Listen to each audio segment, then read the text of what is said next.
Hello sir. हाँ जी, बोलिए। Sir मिठाई मेरठ में खिलानी है कि ऑनलाइन भेज दूँ? ना बेटा, मेरठ आके खिला तो मजा आता है। अगर आप बताओ मेरठ कब आ रहे हो? अब मेरठ सर तो मैंने ना मुझे रिकमेंड मुझे बताऊंगा अब। बेटा एक गलत बात कर दी तूने। आप तूने जज्बात पलट दिए। अरे तो सर। ये तूने जज्बात ही पलट दिए। अरे सर बड़ी मुश्किल में सर, लेकिन सर बिल्कुल मजा आ गई सर। सीडीएस मतलब कंबाइंड डिफेंस सर्विस। ये एक ऐसा एग्जाम है जहां पर बचपन के सपने पूरे होते हैं। ये एक ऐसा एग्जाम है जहां माँ बाप अपनी स्माइल देखते हैं उस दिन जब अपने बच्चे को यूनिफॉर्म में देखते हैं। ये एक ऐसा एग्जाम है जहां माँ बाप को प्राइड महसूस होती है कि मेरे बच्चे ने कुछ कर दिखाया। ये एक ऐसा एग्जाम है जहां बाप भले ही ऑफिसर ना बन पाए हो, पर बेटा वो करके दिखाता है जो बाप का सपना होता है। ये एक ऐसा एग्जाम है जहां ऐसे हीरो तैयार होते हैं जिनकी कहानियां हम किताबों में पढ़ते हैं। और एक ऐसा एग्जाम है जहां पर जिस बच्चे ने जिद की होती है कि पापा मैं करके रहूंगा, और पापा उस बात पे खुश होते हैं कि बेटा जो तूने कहा था वो करके दिखा। ये एक ऐसा एग्जाम है। So very warm welcome to all of you to self selection board, a one step towards your uniform. मेरा नाम है शुभम वाशने, और मैं आपको बता दूं यूपीएससी ने स्टूडेंट्स को बहुत बार धोया है, बहुत बार। इस बार रिसेंटली हुआ था ऐसा कि 2024 में जो पेपर आया था उसकी एग्जाम बहुत ज्यादा टफ आया, बहुत ज्यादा टफ। और ऐसे ही एक पेपर था 2019। बट इस टफ एग्जाम के बीच में भी ना कई ऐसे बच्चे होते हैं जो निकाल लेते हैं। ये मेरे ही स्टूडेंट हैं जिन्होंने पेपर निकाला है। ठीक है, अगर आप यहाँ पढ़ोगे तो आपको समझ में आएगा कि यार वो, मैं उनसे मिठाइयों के लिए कह रहा हूँ। ठीक है, और बहुत मन करता है, अच्छा लगता है। वो बताते हैं कि सर जो पढ़ा है वो अच्छे से आया, एकदम जो आपने पढ़ा है एकदम कॉपी पेस्ट आया। और मैं यही समझाना चाहता हूँ आपको कि आप भी कर सकते हो। पेपर चाहे टफ आए चाहे इजी आए, आप भी कर सकते हो। ये संभव है, बिल्कुल संभव है। इन लड़कों में, इनमें कोई खास बात नहीं थी। जैसे मैं आपको एक लड़की की कहानी सुनाऊं, ये श्रुति है। श्रुति पहले फेल हुई, अराउंड 3 to 4 टाइम्स वो फेल हुई। ठीक है, पर वो सबसे टफेस्ट पेपर जब आया 2024 का, तब उसने पेपर फाड़ दिया। एक बार अगर आप सही तरीका समझ गए, एक सही डायरेक्शन समझ गए, ये एग्जाम कोई मुश्किल नहीं है। पहले मुझे भी लगता था बड़ा मुश्किल है।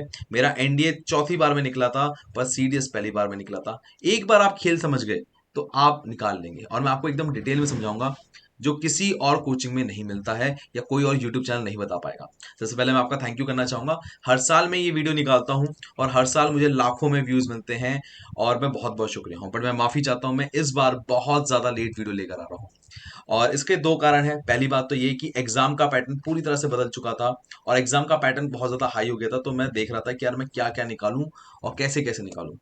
दूसरी बात, यार ऑफलाइन बैच स्टार्ट कर दिया था मैंने 28 अप्रैल को। तो ये बच्चे सब के सब, कोई बिहार से है, कोई जम्मू से, सरदार जी हमारे जम्मू से हैं।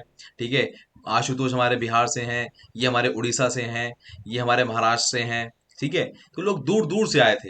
तो यार हमारा ये बनता था कि यार पहले उनको टाइम दे दे, वरना भाई दिक्कत तो रहेगी ना। ये लोग इतने प्यार से आए हैं उम्मीद लेके, तो हम भी हैं। अब चलो हम एग्जाम की तैयारी के बारे में बात करते हैं डिटेल में। देखो यार, तुम्हें पता होगा ये एग्जाम बॉयज और गर्ल्स दोनों दे सकते हैं। ठीक है, अब जब बॉयज और गर्ल्स दोनों एग्जाम दे सकते हैं तो आप इस बात को समझो कि बॉयज के पास ऑप्शन है कि वो मैथ्स भी दे सकते हैं। और अगर मैथ्स ये देते हैं तो ये Indian military academy, Indian naval academy और एयरफोर्स एकेडमी के लिए एलिजिबल है। वहीं वहीं बात करें तो गर्ल्स के केस में वो ऑफिसर ट्रेनिंग एकेडमी के लिए एलिजिबल है, जो कि एक short service commission. Short service commission क्या होता है? जो 12 साल की नौकरी होती है और एक्सटेंड होकर 2 साल और बढ़ सकती है, मतलब टोटल 14 साल की नौकरी।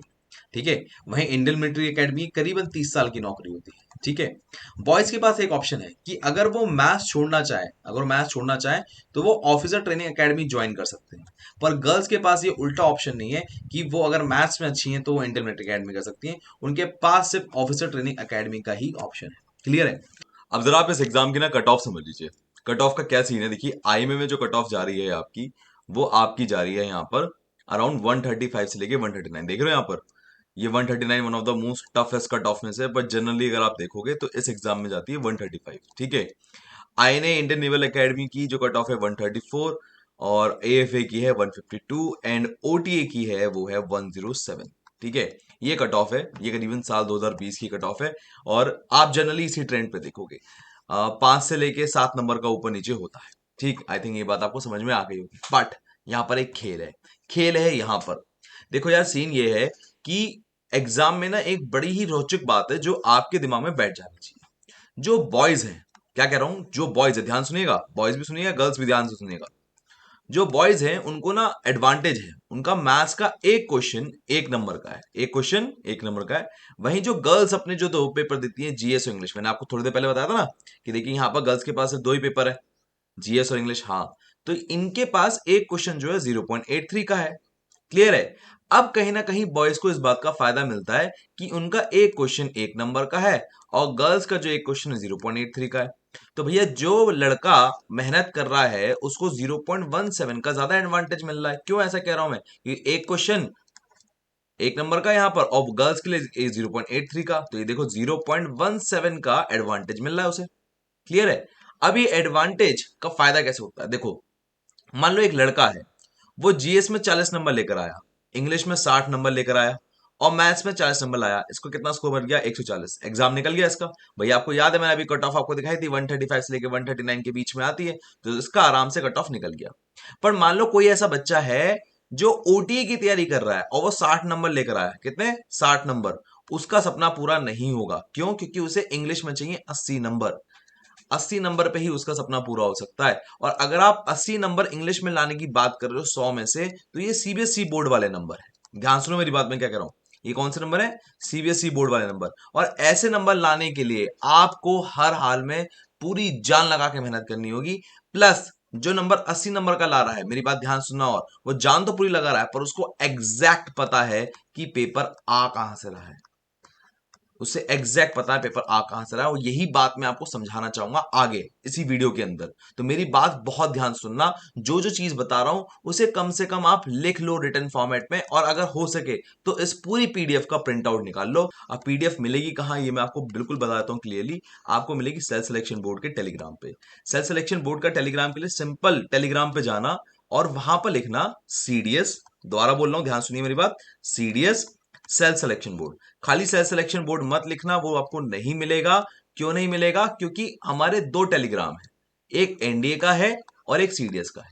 ठीक है, so please go and search CDS self selection board, वहां पर आपको पीडीएफ मिल जाएगी। सर्च वहां पर देखना सीडीएस स्ट्रैटेजी के नाम से मिल जाएगी आपको, बहुत तमीज में बनी हुई है, कोई दिक्कत नहीं आएगी आपको। ठीक है, चलो अब यहां से आगे बढ़ते हैं। देखिए इस एग्जाम को निकालने के लिए, सीडीएस को एग्जाम को निकालने के लिए 3 मुख्य पिलर है। अभी हम बॉयज की बात करें फिर गर्ल्स की बात करेंगे। वो है मैथ्स, फिर साइंस, फिर इंग्लिश। पर आप में से कुछ लोग कहेंगे सर साइंस का पैटर्न चेंज हो चुका है, साइंस में सब 32 क्वेश्चन नहीं आए थे, साइंस में इस बार मात्र 19 क्वेश्चन आए थे और उसमें फिजिक्स में मात्र एक ही क्वेश्चन आया था, मात्र एक क्वेश्चन, मात्र 1। अब बात बची केमिस्ट्री और बायोलॉजी में, तो भैया इसमें आए थे 9 क्वेश्चन इस बार, जब सीडीएस सेकेंड 2024 हुआ था। क्या मेरी बात समझ में आ रही है? हाँ बिल्कुल आ रही है। नॉर्मली इसमें क्या होता था कि फिजिक्स के अंदर 12 क्वेश्चन सही आते थे, 12 क्वेश्चन मतलब 12 क्वेश्चन सही कह रहा हूँ, 12 क्वेश्चन आते हैं। दूसरी बात केमिस्ट्री में 10 क्वेश्चन आते थे और बायोलॉजी में करीबन 8 क्वेश्चन आते थे पहले के पैटर्न में। अभी पैटर्न एकदम ड्रास्टिकली चेंज हो गया है। अब जो ड्रास्टिकली पैटर्न चेंज हुआ है, ये गारंटी नहीं है कि अगली बार भी यही रहेगा। देखिए मेरी बात बहुत ध्यान सुनिए, पैटर्न में एक सबसे बड़ा चेंज 2019 के पेपर में भी हुआ था। पर 2019 के जब पैटर्न चेंज हुआ ना, जब ये वाला पैटर्न चेंज हुआ एकदम से और पेपर लेवल हार्ड हुआ, तो 2020 का जो पेपर देखा गया वो पुराने वाले पैटर्न पे देखा गया जो 2018 में आता था या 2016 में आता था। ठीक है, तो 2024 का जो पेपर एकदम से हाई गया है, इस बात की गारंटी देता कि वो नए पैटर्न पे ही चलेंगे, इस बात की गारंटी देता है कि बच्चे बहुत कम स्कोर करते हैं। देखिए मैं आपको बताता हूँ, बच्चों की कट ऑफ अराउंड 20 से लेके 40 नंबर नीचे गई थी, 20 to 40 मार्क्स नीचे गई। अब इतनी अगर नीचे जा रही है वो, इसका मतलब ये है कि यूपीएससी को समझ में आ रहा है कि बच्चे इस चीज के लिए भी रेडी नहीं है, वो धीरे धीरे पैटर्न चेंज करेंगे अगर उन्हें करना है तो। सो आपको ध्यान रखना है कि ओल्ड पैटर्न को भी ध्यान में रखते पढ़ाई करनी है। अगर आप ऐसा चाह रहे हो तो बिल्कुल मेक श्योर करो कि आप इसी पैटर्न से करो जो मैं आपको बता रहा हूँ कि साइंस में 32 क्वेश्चन करीबन आएंगे और इंग्लिश में 120 आएंगे। क्लियर है? और मैथ्स में 100 क्वेश्चन आएंगे, ये आपको करके चलना है, इसे चेंज नहीं करना। करंट अफेयर की बात करें, जब साइंस में 19 क्वेश्चन आए तो साइंस का वेटेज एकदम से गिर गया। अगर साइंस का वेटेज गिरा है तो बड़ा किस में है? बड़ा था करंट अफेयर में। करंट अफेयर के टोटल आए 40 क्वेश्चन, जो अब तक के हाईएस्ट थे। जब तक मोदी जी नहीं आए थे ना सरकार में, तब तक 2014 तक करंट अफेयर से 16 आती थी। मोदी जी के बाद ये 25 हो गई और फाइनली 2024 में 40 आ गई। तो एक करंट अफेयर एक ऐसा खेल है कि अगर आप ढंग से खेल गए, अगर आपको समझ में आ गया एक बार कि करंट अफेयर ढूंढते कैसे, क्योंकि अगर करंट अफेयर देखो आपके दिमाग में आएगा करंट अफेयर तो इनफाइनाइट है, नहीं ऐसा नहीं है। करंट अफेयर बहुत ही सीमित है। अगर आप ध्यान से देखो, इसमें हर साल नेशनल डिफेंस से क्वेश्चन आने तय होते हैं, इंटरनेशनल से क्वेश्चन आने तय होते हैं, स्पोर्ट्स से आने तय होते हैं, इकोनॉमी से आने तय होते हैं। सिर्फ ये दो नए फील्ड आए थे और ये भी मैं आपको दिखाऊंगा। देखो ये भी प्रिडिक्ट करना बड़ा आसान है। ठीक है, अभी थोड़ी देर में समझेंगे। अब इकोनॉमिक्स की बात करें, इकोनॉमिक्स के पैटर्न में ऐसा कोई अंतर नहीं आया। जो इकोनॉमिक्स आज तक आ रही थी, 2023 तक आ रही थी, वही 2024 में। इसमें ना तो कोई क्वेश्चन ऐड हुआ, ना ही कोई फॉर्मेट चेंज हुआ, ना क्वेश्चन का लेवल बढ़ा, कुछ नहीं बढ़ा। हमारे अभी तक जो लेवल बढ़ा है वो साइंस और इंग्लिश के अंदर बढ़ा है, बस। साइंस एंड करंट अफेयर के अंदर बढ़ा है। दोबारा बोलता हूं मैं, साइंस एंड करंट अफेयर के अंदर बढ़ा है। क्लियर है? अब आता है पॉलिटी। पॉलिटी में भी ऐसा लेवल में कोई अंतर नहीं आया है। पॉलिटी में क्वेश्चन की संख्या हमेशा 7 से लेकर 11 के बीच में आती थी, और पॉलिटी में 11 ही क्वेश्चन आए, तो कोई ऐसी बड़ी बात नहीं है। अब आते हैं ज्योग्राफी के अंदर। ज्योग्राफी में एज सच पैटर्न में कोई अंतर नहीं आया। ज्योग्राफी हमेशा अराउंड 17 से लेके 25 तक के बीच में आती थी, और आज भी हमने वही पैटर्न देखा। इनफैक्ट क्वेश्चन का लेवल एकदम सेम आया। इनफैक्ट ज्योग्राफी एक ऐसा सब्जेक्ट था जिसमें मेरे बच्चों ने मुझे सबसे ज्यादा मिठाइयाँ खिलाई कि सर ज्योग्राफी आपने अगर नहीं कराई होती ना, तो ये जो एग्जाम का पैटर्न चेंज हुआ है, ये हम बच नहीं पाते। मेरे बच्चों ने मुझे बहुत बोला कि सर ज्योग्राफी जो आपने कराई थी एकदम छपी छपाई आई, ये आया वो आया। क्लियर है? अब आते हैं हिस्ट्री पे। हिस्ट्री पे क्या सीन होता है? हिस्ट्री के अंदर क्वेश्चन 15 आते हैं ऑन एवरेज। इसमें ना क्या हुआ, मिडिवल हिस्ट्री में 5 क्वेश्चन और ऐड कर दिए गए, टोटल 10 क्वेश्चन कर दिए गए। अब जरा हिस्ट्री समझो, हिस्ट्री आती कैसे है। देखो यार, हिस्ट्री ना गवर्नमेंट के अकॉर्डिंग आती है। मैं क्या कह रहा हूं, मेरी बात ध्यान सुनो। गवर्नमेंट चल रही है बीजेपी की, तो बीजेपी क्या गांधी जी के ऊपर पूछेंगे कि गांधी जी की बताओ, गांधी जी ने कौन से मूवमेंट करे? नहीं। कांग्रेस के सेशन जो आजादी से पहले कभी हुए थे, क्या वो सवाल पूछेगी? नहीं, बिल्कुल नहीं पूछेगी। वो आपसे क्या चाहेगी? वो ये चाहेगी हर हाल में, हर हाल में बीजेपी के फेवर के सवाल पूछे जाए। अब ऐसा क्यों? देखिए, यूपीएससी देता है यूथ। अगर यूथ का दिमाग कांग्रेस की तरफ डाइवर्ट करते रहे कि गांधी जी ने क्या करा, कांग्रेस के सेशन क्या थे, जवाहरलाल नेहरू ने क्या किया, अगर ऐसे ही बात करते रहे, तो हम किसी भी तरह बीजेपी अपने मतलब मैं दोबारा बोलता हूं, बीजेपी अपने फेवर में वोट नहीं ले पाएगी। ठीक है ना? तो बीजेपी क्या चाहेगी कि उसका जो आइडियोलॉजी है हिंदुत्व, उसके अराउंड ही कुछ पूछा जाए। जैसे एंशियंट पहले हमेशा एक क्वेश्चन आता था, बट बिकॉज ऑफ बीजेपी की वजह से इसकी संख्या 5 बढ़ गई है। ठीक है? मिडिवल वो पीरियड था जब हिंदुइज्म का बहुत ही ज्यादा राइज हुआ, तो मिडिवल से मैक्सिमम क्वेश्चन आते हैं। आपको याद रखना है कि मुगल एम्पायर पे इतना फोकस नहीं करना जितना आपको मिडिवल वाले पीरियड पे करना है। फिर लास्ट आता है मॉडर्न। मॉडर्न से आएगा क्वेश्चन, पर गांधी जी नहीं आएंगे। क्लियर है? इस बात को याद रखें। इसके आगे चलें। अब देखो, जब मेरे पास बच्चा आता है तो मैं उसे लगातार 3 सब्जेक्ट पैरेलल में कराता हूँ, science, English, geography. Current affair month and के उसमें देता हूँ कि भैया मंथ एंड में काम कर, और बोलता हूँ कि इन दोनों में से, मतलब इन तीनों में से कोई एक ऐसा पेयर बना ले कि क्वेश्चन अगर आना है तो हम, मतलब गलत बोल गया, मैं दोबारा बोलता हूँ कि अगर मान लो एग्जाम पैटर्न चेंज हो रहा है, दोबारा बोल रहा हूं मैं क्या कह रहा हूं, अगर एग्जाम का पैटर्न चेंज हो रहा है तो मेरे पास 2 सब्जेक्ट का बैकअप होना चाहिए, हिस्ट्री एंड इकोनॉमिक्स। ध्यान सुनिएगा मैंने क्या कहा। ठीक है? यह ऐसा होना चाहिए कि इकोनॉमिक्स और पॉलिटी का बैकअप आए। अब ऐसा क्यों कह रहा हूं, मेरी बात ध्यान सुनिए, बहुत ध्यान से, बहुत ध्यान से। देखिए, एग्जाम का पैटर्न चेंज होना बहुत सरल बात है, हर साल थोड़ा थोड़ा होता ही रहता है, कोई बड़ी बात नहीं है। ठीक है ना? अब मैंने कहा था कि चाहे पेपर टफ आए चाहे पेपर इजी आए, दोबारा बोल रहा हूं, चाहे पेपर टफ आए चाहे इजी आए, कुछ स्टूडेंट ऐसे होते हैं जो हर बार निकालते हैं, और मेरे स्टूडेंट कुछ ऐसे थे जो हर बार निकाल रहे हैं। तो मैंने उनको सलाह ये दी थी कि मान लो साइंस में अभी हम मान के चल रहे हैं 32 क्वेश्चन आ रहे हैं, ज्योग्राफी में करीबन 25 क्वेश्चन आ रहे हैं, तो 32 + 25 कर दें तो ये 57 क्वेश्चन होंगे। 57 क्वेश्चन बहुत अच्छे क्वेश्चन है। पर मान लो सरकार ने कहा कि भैया हम एग्जाम का पैटर्न चेंज कर रहे हैं, तो लंका लग जाएगी। अगर लंका लग गई तो हमारे बैकअप में 2 सब्जेक्ट होने चाहिए। और आपने नोटिस किया, ना तो हिस्ट्री का पैटर्न चेंज हुआ, ना इकोनॉमिक्स का पैटर्न चेंज हुआ। और अगर मैं दोबारा ऐसे लूं तो इकोनॉमिक्स और पॉलिटी के पैटर्न में एज सच कोई मेजर चेंज नहीं था। ये अगर आपने हिस्ट्री पॉलिटी करी होती तो भी आप बच जाते। क्लियर है? मैं हर बच्चे से ये कहता हूं कि करंट अफेयर ना खाली थ्योरी फॉर्म में मत पढ़ो, क्वेश्चन फॉर्म में करो। और अगर आप चाहते हो मैं आपको कराऊं करंट अफेयर, तो मैं हर महीने की 31 मई को या 1 तारीख को करंट अफेयर लेकर आता हूं। ठीक है? आपको उसे लेना है। अब उसकी पीडीएफ कहां मिलेगी आपको बता देता हूं। उसकी पीडीएफ मिलेगी सेल्फ सिलेक्शन बोर्ड पे। ठीक है? और जो वीडियो आप अभी देख रहे हो ना, स्ट्रैटेजी वीडियो वगैरह वगैरह, ये इसकी भी आपको पीडीएफ कहां मिलेगी? टेलीग्राम पे। आपको सिंपल जाना है और टेलीग्राम पे जाके सर्च करना है सीडीएस सेल्फ सिलेक्शन बोर्ड। हमारा एक एनडीए का भी चैनल है, वो है एनडीए सेल्फ सिलेक्शन बोर्ड। अब मैं ऐसे डिस्टिंग्विश करके इसलिए बता रहा हूं कि अगर आप खाली सेल्फ सिलेक्शन बोर्ड सर्च करोगे ना तो नहीं मिलेगा, आपको सर्च करना पड़ेगा सीडीएस सेल्फ सिलेक्शन बोर्ड या एनडीए सेल्फ सिलेक्शन बोर्ड। क्या मेरी बात समझ में आ रही है? बिल्कुल आ रही है। ठीक है। अब यहाँ पर सीन क्या होता है यार, कि कई बच्चों की ना ऐसे डिमांड होती है, उन्हें पहले एग्जाम दे रखा होता है, वो चाहते हैं कि सर से मैं ना 1-to-1 बात कर लूँ, ठीक है ना। बिल्कुल 1-to-1 बात करो, हम गूगल मीट पे बात करेंगे, but you have to book an appointment, ठीक है। Once you book the appointment you will get a chance to talk to me next 7 days, अगर आपको और भी कोई दिक्कत आती है, ठीक है। पर्सनली बैठ के बात करेंगे, गूगल मीट पे बात करेंगे।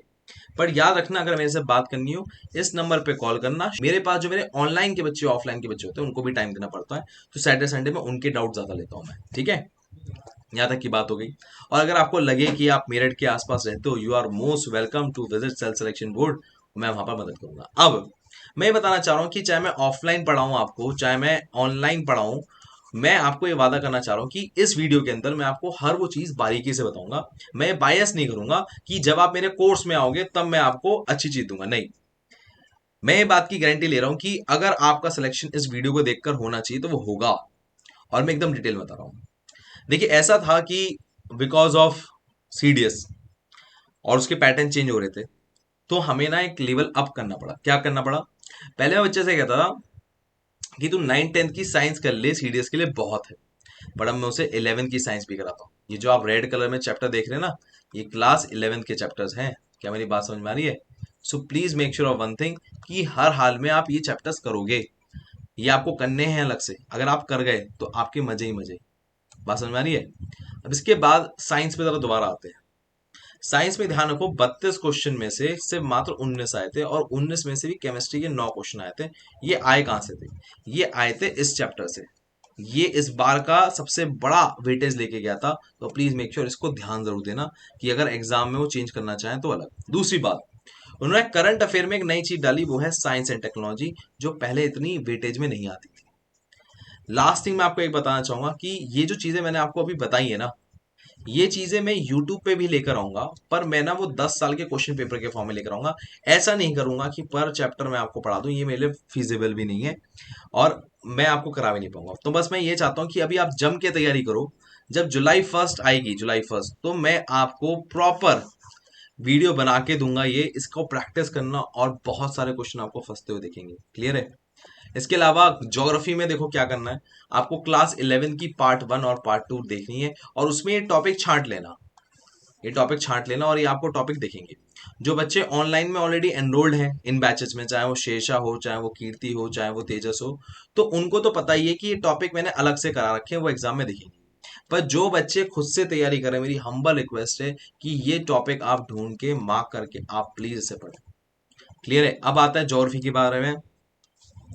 इन टॉपिक्स के सारे जो क्वेश्चंस है ना, ये मैं अगेन जुलाई 1 के बाद डालना शुरू करूंगा, तो प्लीज इसे देखना मत भूलना। आपको गारंटी बोल रहा हूं, आपको क्वेश्चन कॉपी पेज दिखेंगे। क्लियर है? मेरा वादा है, आपको जो क्वेश्चन आपको करा दिया होगा ना, स्पेशली ज्योग्राफी वाले से, आपको कॉपी पेज दिखेंगे। ज्योग्राफी प्रिडिक्ट करना आज की तारीख में बहुत ज्यादा सिंपल हो गया। वो काफी सालों से ज्योग्राफी का पैटर्न चेंज नहीं कर रहा है, तो इसलिए बड़ा सिंपल सा हो गया है। अब आता है हिस्ट्री। देखो यार, हिस्ट्री में ना कोई एक किताब नहीं है। जैसे फॉर एग्जांपल एंशियंट हिस्ट्री की बात करूं, तो मैं आर एस गुप्ता कहता हूँ। फिर यहाँ पर अगर मैं नीचे आता जाऊं यहाँ से, तो आप देखो मैं 11 एनसीईआरटी की बात भी करता हूँ, और उसके बाद मैं और आगे आऊं तो मैं आर्ट एंड कल्चर एक सेक्शन आता है, तो नितिन सिंघानिया की एक हैंड रिटन नोट्स की किताब आती है, वो करने का बहुत मैं कहता हूँ बच्चों से कि करो इसे। इसके बाद मिडिवल हिस्ट्री की बात आती है, तो उसमें सिर्फ एक किताब काफी है, सतीश चंद्रा। और अगर आप और पढ़ना चाह रहे हो तो 12th की एनसीईआरटी की पार्ट 2 थीम्स आती है, वो कर लेना। अगर आपने इतना कर लिया, आपने फोड़ दिया। मॉडर्न हिस्ट्री की बात करें, तो मॉडर्न हिस्ट्री में बुक का नाम है स्पेक्ट्रम, और थीम्स की पार्ट 3 अगर आप ये कर लें तो मोर देन सफिशिएंट आपने कर लिया है। और आप ध्यान देखोगे कि इसमें कांग्रेस के बारे में ज्यादा बात नहीं करी गई, गांधी जी के बारे में बहुत शॉर्ट एंड क्रिस्प में बात करी गई। भैया इतने इतने टॉपिक कर लेना, इससे बाहर नहीं आएगा। क्लियर है? तो अपनी पूरी जान लगा के तैयारी करो, मेरा वादा है तुम्हारा होगा। देखो यार, मुझे आज भी याद है कि मेरा एक दोस्त था, वो मुझसे कहा करता था, मुंबाउल नाम था उसका, और मैं सीडीएस की तैयारी करता था, तो मुझे उसने एक बात कही थी, अगर तू मेहनत कर रहा है ना, तो खुदा को भी दिखेगा, गॉड को। और तू मेहनत नहीं कर रहा है, you if you are not working hard, तो या तेरे दोस्त को भी दिखेगा। और मैं आपसे यही कह रहा हूँ कि एग्जाम मुश्किल नहीं है यार। अगर आप जिद्दी हो, पीछे पड़ जाओ, तो कोई मुश्किल एग्जाम नहीं।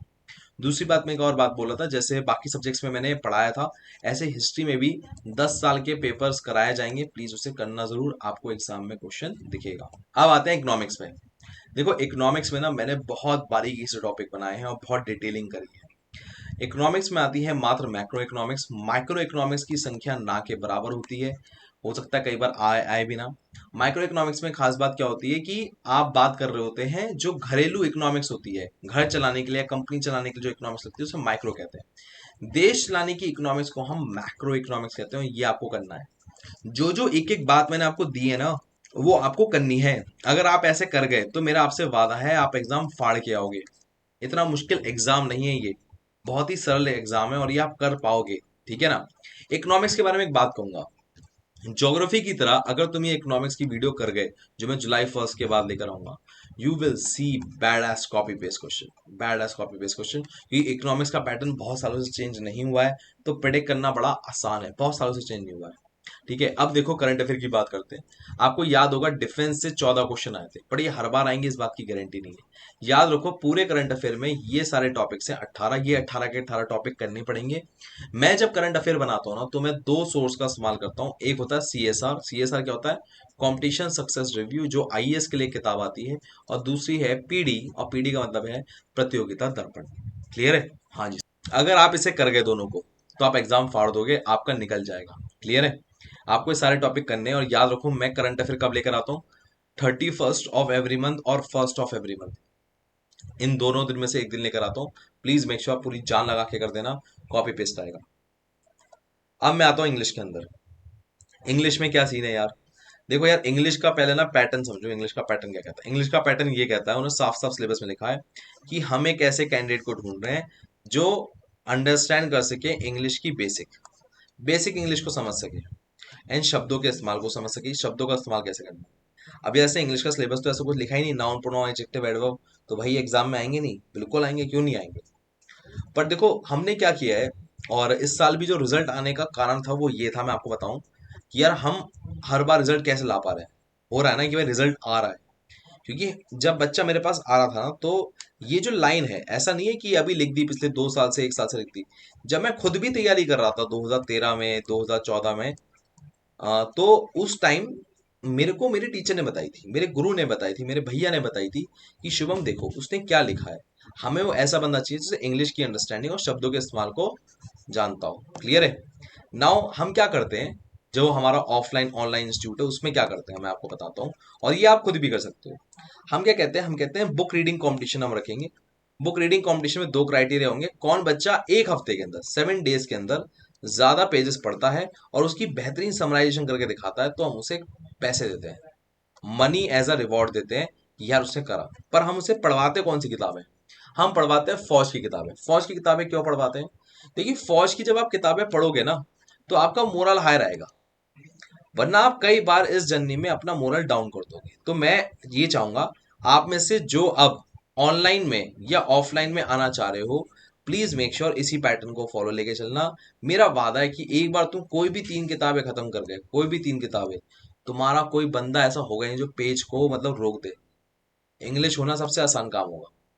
अब देखो इसी चीज को एक्साइटिंग बनाने के लिए ना हम बच्चों को पोस्टर्स भी देते हैं कि जिससे यार उनको लगे मोटिवेट कि हमने बुक रीडिंग कंपटीशन में लिया और कुछ अच्छा किया, तो कुछ मिला है उन्हें। अब देखो इसी तरह ना हम ऑफलाइन क्लास में बाकी सारी एक्टिविटीज करते हैं, मतलब सभी टेस्ट सभी क्लासेस ना एक ग्रुप कंपटीशन बन जाते हैं, और जब एक ग्रुप कंपटीशन बन जाते हैं ना तो हर मेंबर टीम का एफर्ट मारता है। हम क्या कर देते हैं भैया, सिंपल भाषा में बताऊं, 3 ग्रुप बना देते हैं, group A, group B, group C. मैंने आपको बताया था कि एक पूरी क्लास में 30 बच्चे होते हैं, तो हर बैच में 10-10 बच्चे हो गए। अब जब 10-10 बच्चे हो गए तो ये 10-10 बच्चों का स्मॉल ग्रुप बन गया। अब ये स्मॉल ग्रुप में हर बंदा एक दूसरे की कमियां को, स्ट्रॉन्ग स्ट्रेंथ को जानता है, और फिर तीनों तीनों ग्रुप एक दूसरे को उठाते हैं, क्योंकि कोई भी हारना नहीं चाहता। अभी रिसेंटली क्या हुआ था, मुझे अभी याद आ रहा है कि ग्रुप बी और ग्रुप सी में 20 पॉइंट का अंतर था। ग्रुप सी ने पूरी जान लगा दी, क्योंकि ग्रुप सी को जो पनिशमेंट मिलनी थी वो नहीं लेना चाहते थे, वो थी 450 पुशअप्स। ठीक है, और तो भैया ग्रुप सी ने ग्रुप बी को सरपास कर दिया। अब जब सरपास किया तो देखने वाला सीन था कि सब उठ के खड़े हो गए, सबने अपनी एक बेहतर परफॉर्मेंस दी, सब लोग ओवर टाइम करके क्लास में बैठ रहे हैं और वहां पर अपना काम कर रहे हैं, अपने आप को बेहतर बना रहे हैं। तो मैं यही चाहता हूं कि आप भी एक ऐसे माहौल में आओ और मैं आपकी मदद करूं। यहाँ पर मैं आपको मिलूंगा, इसके अलावा आपको हर सब्जेक्ट की यहाँ पर अब 2 टीचर हमने कर दिए हैं, प्लस रिटन प्लस एसएसबी के लिए आपकी क्लासेस होंगी। न्यू फॉर्मेट में आपको क्वेश्चन की प्रैक्टिस कराई जाएगी। अब ना कॉम्प्रिहेंसिव वे में क्वेश्चन आने लगे हैं, ठीक है ना, वैसे आपको कराए जाएंगे, स्टेटमेंट वाइज क्वेश्चन आए लगेंगे वो आपको कराए जाएंगे। इस फॉर्मेट में आपकी तैयारी होगी। क्लियर है? इसके बाद मैं आपको एक बात बताना चाहूंगा कि जो मैं इंग्लिश की क्लासेस में के भी जिक्र कर रहा था, इंग्लिश की क्लासेस में जो 100 मोस्ट इंपॉर्टेंट रूल्स होते हैं जो हर साल आते हैं, 100 मोस्ट इंपॉर्टेंट रूल्स होते हैं जो इस एग्जाम के पैटर्न पे आते हैं, वो भी आपको कराए जा रहे हैं और उसका वीडियो ऑलरेडी है। आप चाह के अभी डिस्क्रिप्शन में चाहे देख सकते हो और वो आपको एग्जाम में दिखेगा। अब आते हैं मैथमेटिक्स पे। देखो मैथमेटिक्स का खेल क्या है वो अलग है। मैथमेटिक्स के बारे में सीन ऐसे है कि जो मैथमेटिक्स चैप्टर है उसको दो भाग में डिवाइड करा गया है, एक है लो वेटेज, एक है हाई वेटेज। लो वेटेज में आते हैं 40% चीजें, ये हैं अर्थमेटिक और अलजेब्रा। देख लो कितने सारे चैप्टर हैं। पर वहीं हाई वेटेज में मात्र 4 टॉपिक आते हैं, geometry, mensuration, trigonometry and statistics. अगर आप ये कर गए, समझ रहे हो, ये वाला काम कर गए प्लस नंबर सिस्टम कर गए, आपने 70% ऑफ द सिलेबस कवर कर लिया और आप एग्जाम फाड़ सकते हो। सब कुछ कवर करने की कोशिश में मत लगे रहो, सिर्फ वो करो जो एग्जाम में बहुत इंपॉर्टेंट है और तुम जादू देखोगे। अब जब मैं यहाँ पर करवाता हूँ तो कई लोग क्या कहते हैं, सर पास्ट ईयर कर ले। पास्ट ईयर नहीं, पास्ट ईयर नहीं। If you want to clear the exam you have to do the book name Sarvesh K Verma. Sir ये सीडीएस की बेहतरीन किताब है? नहीं, ये बुक है कैट की। अब बेटा एग्जाम का लेवल बहुत ज्यादा बढ़ गया है। अगर आप गूगल पे सर्च करोगे ना वो क्वेश्चन जो इस साल 2024 में पीवाईक्यू में आए थे, तो आपको पता लगेगा वो कैट एग्जाम के हैं। क्लियर है? कैट एग्जाम के आए हुए क्वेश्चन है और आपको करने हैं वो। क्लियर है? तो इसलिए मैं कहता हूं कि आप इसे करना शुरू करो। और जो मैं अपने सच में बता रहा हूँ, ऑफलाइन में ऑनलाइन में मैं यही करा रहा हूँ कि मैं कैट लेवल के क्वेश्चन करा रहा हूँ। और मैं देखना इस बार भी ऐसा होगा कि रिजल्ट आएगा। क्यों रिजल्ट आएगा? क्योंकि मैंने उनका लेवल बढ़ा दिया। कैट के क्वेश्चन आते नहीं है बट उस लेवल पे मैंने खींच दिया है कि अगर मान लो कैट का उन्होंने मुश्किल से मुश्किल सवाल भी दे दिया कैट लेवल का, जो कि बहुत मुश्किल एग्जाम है, तो भी मेरे बच्चे करके आएंगे। क्लियर है? So please make sure you do that. अब मैथ्स आती है दो लोगों के लिए। एक होता है मैथ्स में जो बच्चे जो साइंस स्ट्रीम के हैं, ठीक है, और कुछ ऐसे जिनकी मैथ्स या तो कमजोर है या आर्ट एंड कॉमर्स के हैं। देखो अगर तुम आर्ट एंड कॉमर्स के हो तुम्हें मुझे 2 हफ्ते देने पड़ेंगे। अगर तुम मुझे 2 हफ्ते दे सकते हो तो मैं वादा कर सकता हूँ शेषा बैच के अंदर मैं आपको मैथ्स कराऊंगा। और वो मैथ्स आपको ऐसे मान के चल रहा हूँ कि आपको खाली 1 2 3 बोलना आता है और मैं मैथ्स कराऊंगा। मैं ऐसे ही वादा उनके लिए भी करता हूँ जो साइंस स्ट्रीम के हैं जिनके पास मैथ्स है। मैंने वादा कर दिया कि जो मैंने आपको क्वेश्चन करा दिया वो मैथ्स में आप उसी पैटर्न का क्वेश्चन कॉपी पेस्ट देखोगे। सेम वे मैं कीर्ति में वादा करता हूं कि अगर आपने जो मैंने करा दिया आपने ढंग से कर लिया तो 80 नंबर इंग्लिश में कहीं नहीं गए, आप फाड़ के आओगे। और अगर आप साइंस स्ट्रीम के हो और 60% है या आप एफकेट देने के लिए एलिजिबल हो, तो मैं बता रहा हूँ एफकेट सबसे सरल एग्जाम है। मेरे हर स्टूडेंट के साथ एक खास बात यही रही है कि उसका एफकेट जरूर निकला है। सीडीएस एक बार को मैं एक्सेप्ट करता हूँ कि सीडीएस हो सकता है कुछ बच्चों का ना निकला हो मेरा, पर अगर मुझसे पढ़ रहा है बच्चा तो मैंने एफकेट के पीछे उसके पढ़ गया हूँ। ठीक है? और एफकेट निकलता है। इन सभी बच्चों का एफकेट निकल रखा है। मैं पुराने वाले स्क्रीनशॉट डालना रह गए हैं पर इन सबका एफकेट निकल रखा है। सो प्लीज आप भी इस बात को समझिए कि आप एफकेट में पूरी जान फूकोगे, पूरी जान। अब अगर आपको ये बैचेस लेने हो तो सिंपल सा तरीका, आपको self selection board play store पे सर्च करना है, वहां पर आपको मिल जाएगा। अगर आपको कोर्स लेने में कोई भी दिक्कत आ रही हो आप इस नंबर पे कॉल कर सकते हो इस समय पे, और आपके कोई भी डाउट होगा रिगार्डिंग कोर्स वो क्लियर किया जाएगा। आपको हर टाइप की हेल्प दी जाएगी जो आपको चाहिए। और याद रखो यहाँ पर वंस यू आर एनरोल्ड आपकी बात सीधे मेरे से होगी, शुभम वार्ष्णेय से। हर बार मेरे से बात होगी और मैं आपकी हर चीज पे पर्सनल अटेंशन दूंगा, क्योंकि मेरा मानना ये होता है कि एक बार पर्सनल अटेंशन बच्चों को दे दो तो उसके सपने बहुत ज्यादा आसान है, बहुत ईजी हो जाता है। ये पर्सनल टेंशन ही मेरा एक यूएसपी है कि यार मैं ये कर गया तो मेरा बच्चा सिलेक्शन लेता है। बस तुम जुड़े रहना, हमेशा मेरे को कॉल पे बताते रहना कि पढ़ाई कैसी चल रही है। और मेरा तुमसे वादा है कि कब हमारी जर्नी यूनिफॉर्म तक पहुंच जाएगी हमें खुद नहीं पता लगेगा। ये समय ऐसा है कि अगर हम छोटे भाई बड़े भाई वाला रिश्ता बना गए हमने सपना पूरा कर लिया। और मैं अपने छोटे भाई का या छोटी बहन का आसानी से सिलेक्शन करवा सकता हूँ एज कंपेयर टू किसी अनजान के। मैं इतना ही कहना चाहूंगा। ये थी पूरी कहानी। यही मैं आपको बताना चाहता कि कोई मुश्किल नहीं है अगर आप ठान लो। मेरे फादर हमेशा मुझसे एक बात कहते हैं, अगर कुछ ठान लो तो क्या मुश्किल है।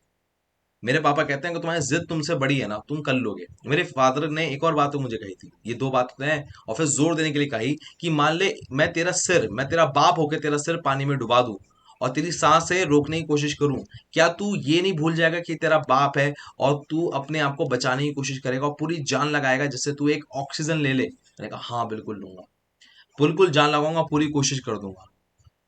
जब तुम्हारा गोल ऑक्सीजन के लिए बराबर हो जाता है, ऑक्सीजन इतना इंपॉर्टेंट हो जाता है, तो आपका एग्जाम निकलना तय है।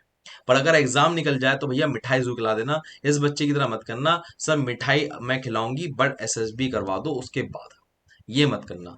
ये हमारा जैसा भाई था ना, जैसे ये भाई है, इस भाई ने ऐसे किया है, ये आपको करना पड़ेगा। देखो मैं आपको सुनवाता हूँ मैं क्या कहना चाह रहा हूँ।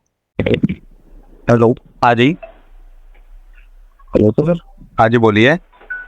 सर मिठाई मेरठ में खिलानी है कि ऑनलाइन भेज दूं? ना बेटा मेरे आगे ना तो मजा आता है। अगर कौन बोल रहा है?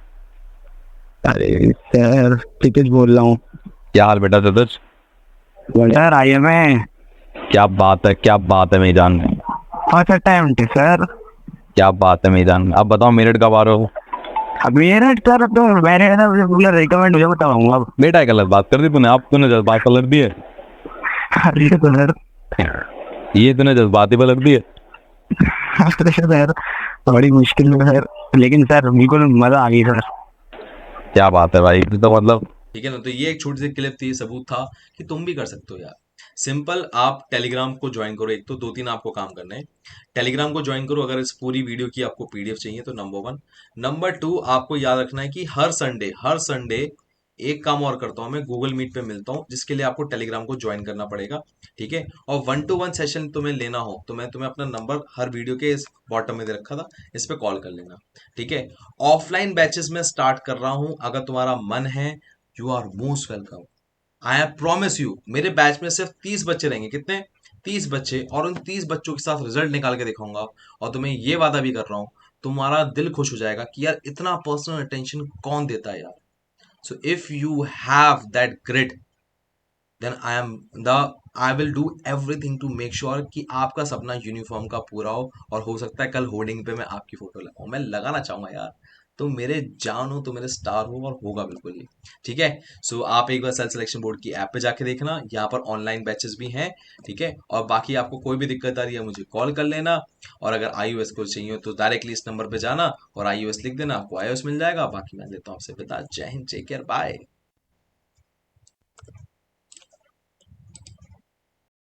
मैं उनको रोज सोचता हूँ, मैं उनको रोज सोचता हूँ।